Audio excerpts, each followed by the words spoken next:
Cette vidéo participe au concours des Pousses d'or des internets, édition 2020. C'est parti!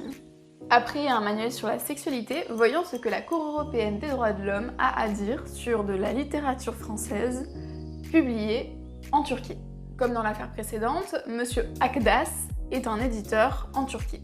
Ce monsieur a alors l'idée de publier de la littérature française et notamment du Guillaume Apollinaire. Si on en croit Wikipédia et mes vieux restes de cours de français du lycée, Guillaume Apollinaire est un des poètes français les plus importants du XXe siècle. Sauf que ce cher Guillaume n'a pas écrit que de la poésie. Il a aussi écrit le livre Les 11 000 verges, publié en France en 1907.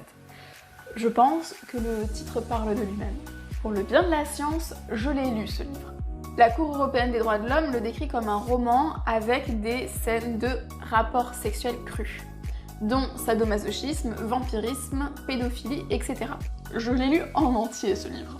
Donc permettez-moi d'une part d'ajouter à cette liste la scatophilie, la zoophilie, l'inceste et la nécrophilie, et d'autre part d'aller me faire un lavage de cerveau pour effacer de mon esprit les scènes les plus violentes. Et malgré tous ces excès, Guillaume Apollinaire réussit à faire rire. Par exemple, il y a deux protagonistes qui s'appellent Cuculine et Manchetou, et il y a un officier du nom de Fédor qui a 3 couilles. Moi ça m'a fait rire. Laissez-moi juste vous lire un passage qui moi m'a fait mourir de rire, avec un doux miaulement de chat pour couper les mots que vous ne saurez entendre. Il était 11 h du matin. Il sonna pour faire monter le masseur qui le massa et l'en proprement.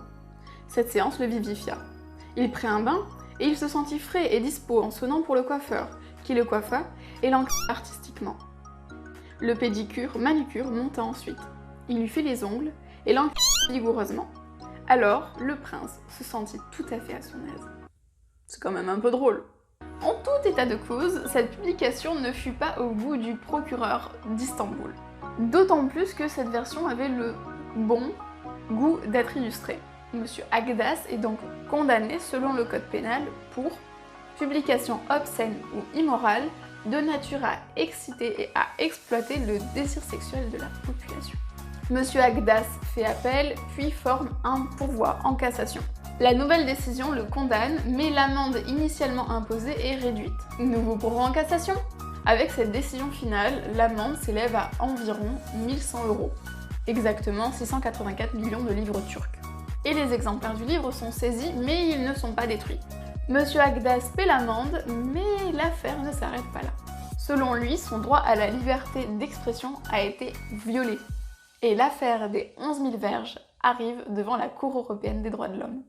Comme la dernière fois, par principe, l'État n'a pas à choisir ce qui doit être publié ou non. Sinon, c'est de la censure et c'est effectivement contraire à la liberté d'expression.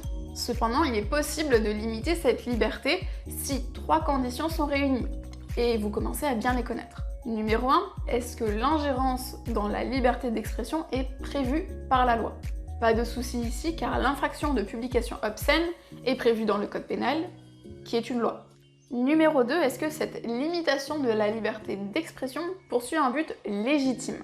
Pas de discussion sur ce point, Monsieur Akdas, le gouvernement turc et la Cour s'accordent pour considérer que l'infraction de publication obscène est nécessaire pour protéger la morale. Oui, toujours des guillemets pour ce concept, jusqu'à la fin. Numéro 3, est-ce que cette ingérence, cette condamnation, est nécessaire à une société démocratique ? La Cour évoque tour à tour plusieurs arguments. D'abord, ce n'est pas parce qu'on est un artiste que cette liberté d'expression est absolue.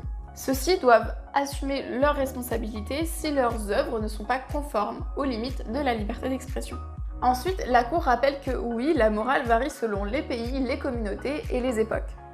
Les États sont donc a priori les mieux à même de définir leur morale, plutôt qu'un juge international. Sauf que le livre d'Apollinaire a plus d'1 siècle d'existence.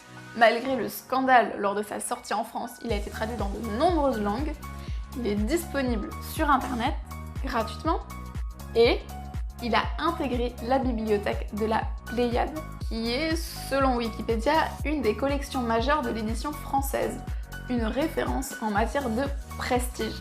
Dès lors, un État ne peut pas restreindre la liberté d'expression et empêcher la publication d'un livre qui appartient au patrimoine littéraire européen, même si c'est un gros livre de cul.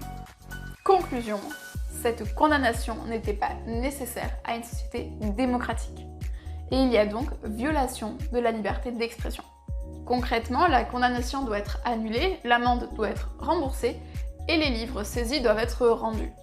Merci d'avoir regardé ce nouvel épisode de Sex Case. Je vais sûrement prendre une petite pause en août vu que je dois déménager, m'inscrire dans les universités pour ma thèse, etc.